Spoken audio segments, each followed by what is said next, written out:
Assalamualaikum warahmatullahi wabarakatuh. Perkenalkan, nama saya Alif Alianzah dari kelompok 3 yang akan bertugas sebagai moderator dalam diskusi materi tujuan dan prinsip bisnis syariah. Adapun anggota dari kelompok 3 yaitu ada Regina dan juga Jajang. Baik teman-teman, langsung saja kita mulai ke materi yang pertama, yaitu tujuan dari bisnis syariah yang akan disampaikan oleh Regina. Bismillahirrahmanirrahim. Assalamualaikum warahmatullahi wabarakatuh. Terima kasih kepada moderator yang sudah memberikan kesempatan untuk saya menjelaskan tujuan bisnis syariah.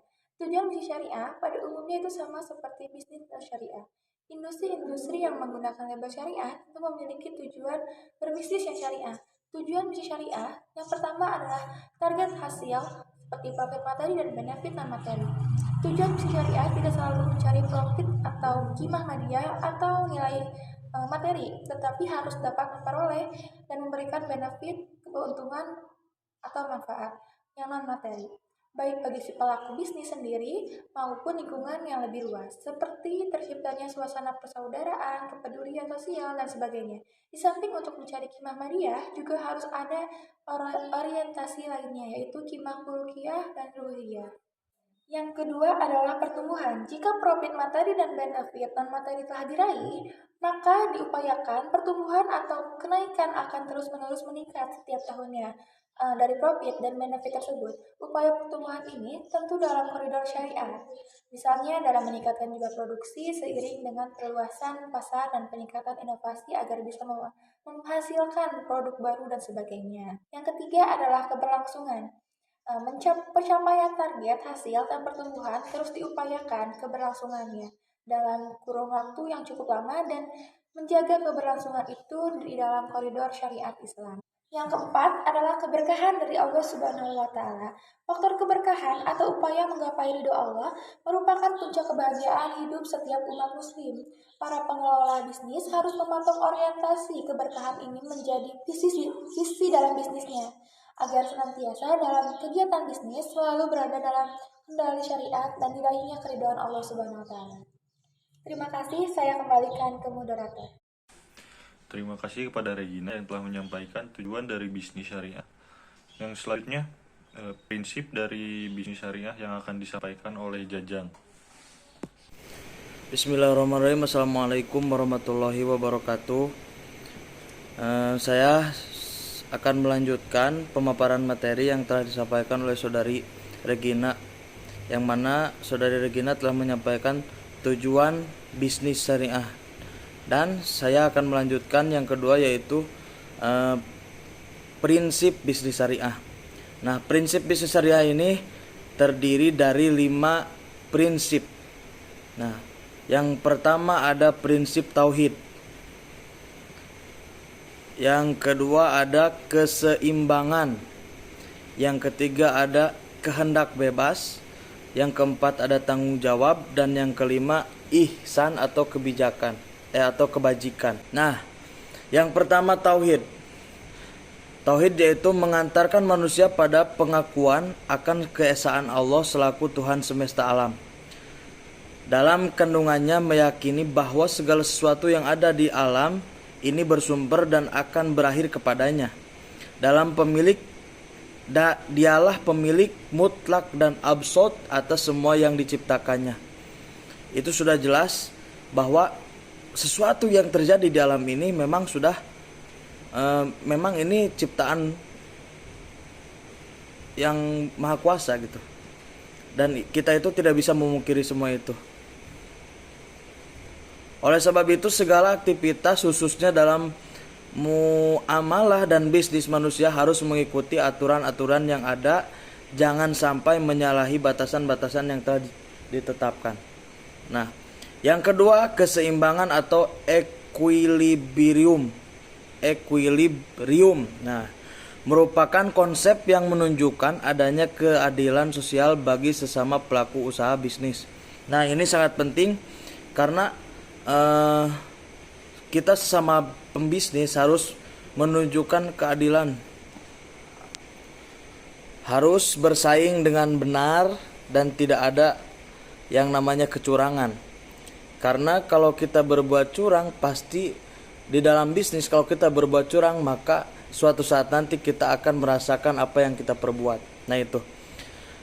Yang ketiga yaitu kehendak bebas, yakni manusia mempunyai suatu potensi dalam menentukan pilihan-pilihan yang beragam. Tetapi dalam kehendak bebas yang diberikan Allah kepada manusia haruslah sejalan dengan prinsip dasar diciptakannya manusia, yaitu sebagai khalifah di bumi. Sehingga kehendak bebas itu harus sejalan dengan kemaslahatan kepentingan individu, terlebih lagi pada kepentingan umat. Nah, ini sangat penting. Kita itu sebagai manusia yang diciptakan oleh Tuhan itu sebagai khalifah atau pemimpin. Sudah menjadi takdir kita sebagai pemimpin di bumi, yang mana kita dituntut untuk selalu berbuat adil, selalu berbuat sesuai dengan aturannya gitu. Yang keempat yaitu tanggung jawab atau responsibility. Nah, ini terkait erat dengan tanggung jawab manusia atas segala aktivitas yang dilakukan kepada Tuhan, dan juga tanggung jawab kepada manusia sebagai masyarakat. Karena manusia hidup itu sendiri tidak lepas dari hukum yang dibuat oleh manusia itu sendiri sebagai komunitas sosial. Tanggung jawab kepada Tuhan tentunya di akhirat. Tapi tanggung jawab kita kepada manusia didapat di dunia berupa hukum-hukum formal maupun hukum non formal, seperti sanksi moral dan lain sebagainya. Nah, ini tanggung jawab kita itu sebagai manusia atau sebagai khalifah di bumi ini tentunya mempunyai tanggung jawab yang sangat besar. Dan kita itu sudah menentukan di dunia itu hukumnya seperti apa. Adapun nanti tanggung jawab kita terhadap Tuhan, ketika kita sudah tidak bisa menjalani amanah yang telah diberikan Tuhan, nanti itu balasannya di akhirat. Nah, untuk di dunia kita diadili mungkin secara hukum di dunia. Contohnya kalau kita nyuri pasti dipenjara. Kalau kita membunuh pasti dihukum mati lah, seperti itu. Nah, hukuman di dunia juga bisa membebaskan kita hukuman yang akan datang, yaitu di akhirat ketika kita sudah membereskannya di dunia. Nah, itu.